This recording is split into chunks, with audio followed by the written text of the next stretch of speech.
sahihi ndiyo nguvu ya kuweza kuitunza nguvu kutoka juu.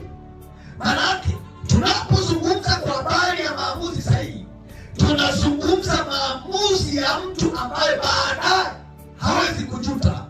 Kuna mtu anaweza amua jambo na baadaye akajuta, na kuna mtu ambaye ana maamuzi sahihi anaweza kuamua jambo baadaye asijute.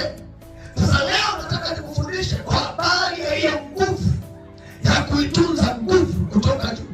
Bwana Yesu apewe sifa sana.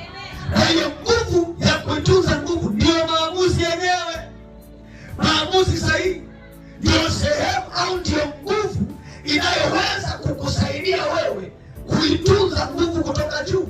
Na hiyo nguvu ambayo nazungumzia inayotoka juu, ninazungumza kwa habari ya Roho Mtakatifu.